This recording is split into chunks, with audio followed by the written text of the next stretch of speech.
And if you're very good, later on I will serve you a martini wearing a frilly apron and nothing else. How homespun of you. And if you're asking me if I worry that you only think of me as Susie Homemaker, I think we have enough romance on pretty much every other day to balance out this particular scale. However, if you feel compelled to present me with a heart-shaped box of bonbons or several dozen long-stemmed roses, well, far be it for me to protest. I have a better idea. I'm thirsty. Oh, it's a little too early for that martini. Oh, rats. Well, what about your new refrigerator? The one with the ice cube dispenser, water dispenser in the door. Uh-huh. Let's try it out. What are you up to? Your husband would like a cup of ice, please. A cup of ice. Okay. Here goes. Hey, work. Would you like some water? No, just ice. Just ice? What is that? Ice. No, I mean inside the ice. More ice.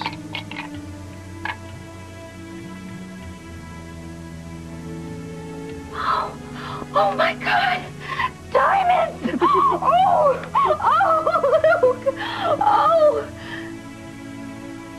Diamond earrings! Oh, I wanted to melt so I could try them on. Well, did the romance quotient go up a little bit for you?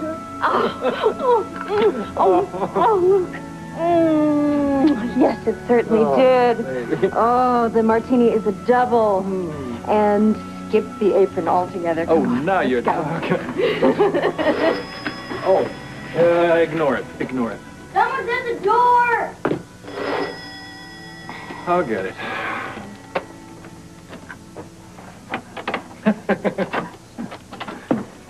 You're in it way deep this time, Spencer.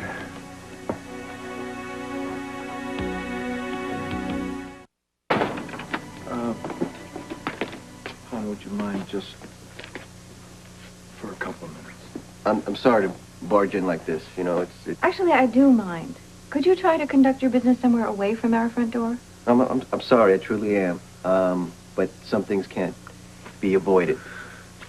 Angel, I'll take care of this fast. Okay.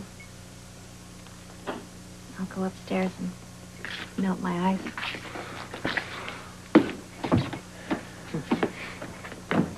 Frank called. Yeah, well, it's Valentine's Day. I guess my card from him must have got lost in the mail. No, actually, he's not in too good of mood. It seems that the esteemed Dr. Gary went to see Donnelly. Why? That's what Frank wants to know. Well, you saw him. This Dr. Gary's a massive neurotic tics. Yeah, that might be, but it also could be that somebody turned him around. Somebody that spent a great deal of time with him. And who would that be, Sonny? You? Is that what you told Frank? That I turned that nutcase against him? No, at the moment, it's just a theory. But I'm all ears. Explain to me the sudden turn of events.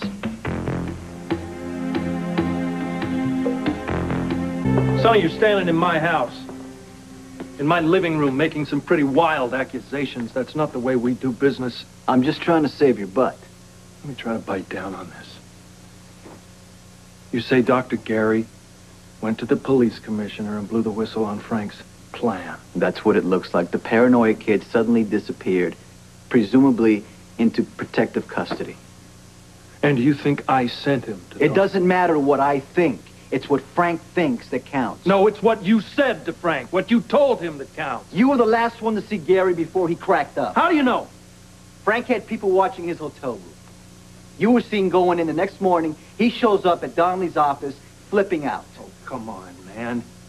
You know as well as I do he has a thatched roof. When we pulled him out of the Long Island Sound, he was blubbering like a piece of fish. Anything could have set him off. Hotel food, those little mints they put on the pillows, a ringing telephone. A large dog?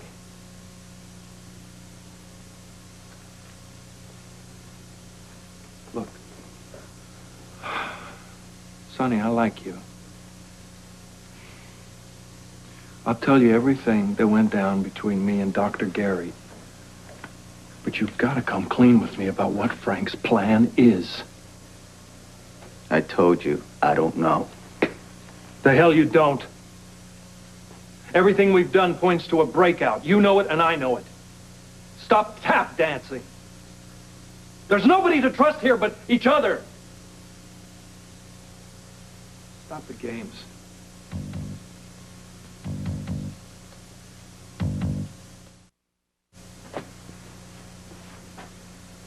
All right.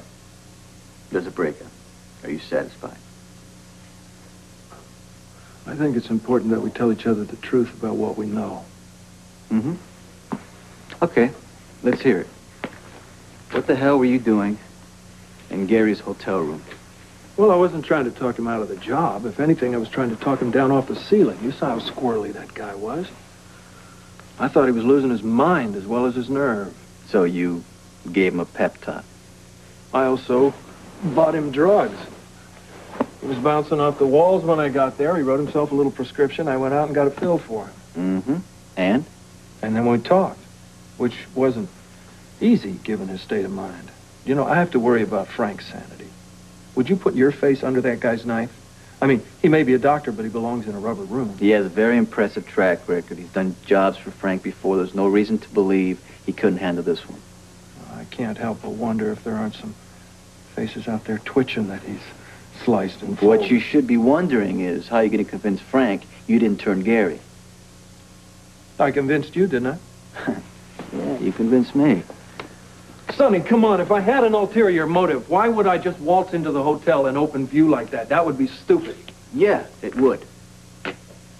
And also, I'm so close to having this deal finally finished with Frank. I wouldn't jeopardize it by trusting any fruitcake like that. I'm too close to having this over. You should know Frank wasn't thrilled at all the questions you've been asking. I don't give a hell what thrills Frank. You know me. I can't fly blind. I have to see the whole picture. Still, if Frank blames you for his breakup plan going south, you're a dead man. Then you'll convince him he's wrong. Oh, no. I'm not doing that. No. No. Then I'll convince him he's wrong. How? I'll break him out myself.